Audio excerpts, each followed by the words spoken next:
Hey guys, Damo here from the Footy Mailbag, and this, as you see to my right, is my team for 2024 as we enter the season. We'll start in the back line. D1, Nick Dacos. Could it be anyone else? Well, I suppose it could be if I had Dacos in my midfield, but no way was I going to start without him. Next to him is Dan Houston running off the half back line for Port Adelaide. He's going to rack up a lot of ball and be quite good for us. And at under 600k, I actually think he could be a little bit underpriced. Harry Sheezel's going to go to another level in his second year. Pretty crazy to say that about a second year player.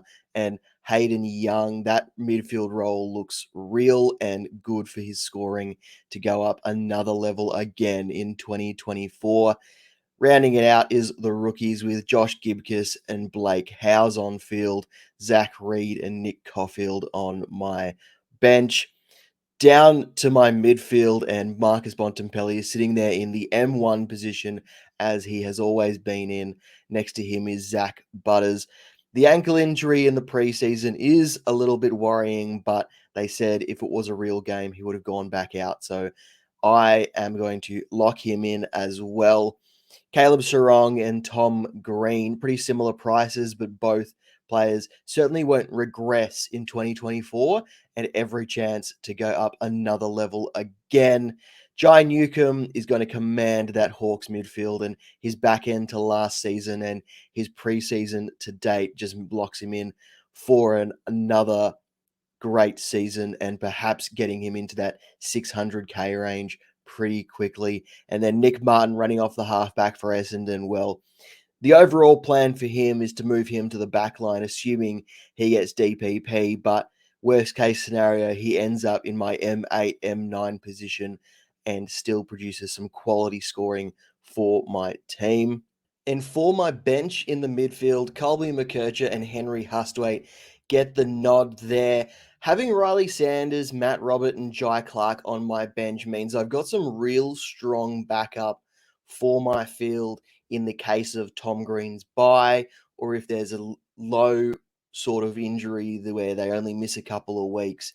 Bringing someone like a Riley Sanders or a Matt Roberts onto my field won't really affect my scoring as much as it would for someone else who might be relying on a Jeremy Sharp or an Aaron Cadman or someone along those lines to make up those scores.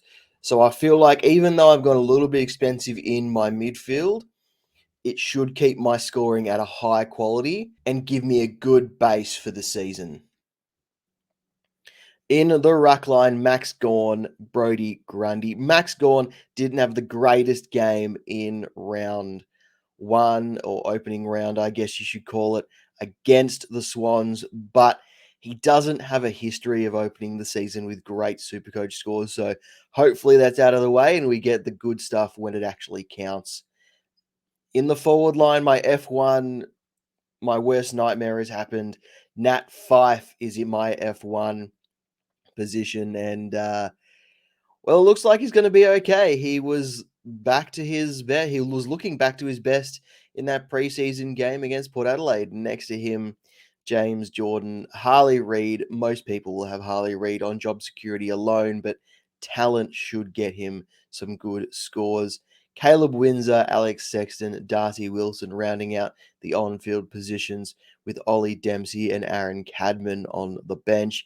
Cadman might have some up and down scoring, being a key position player, but his job security should keep him in pretty good stead to get a few games under his belt early and make us some nice cash, especially with West Coast and North Melbourne as his games first up for us in the Supercoach season.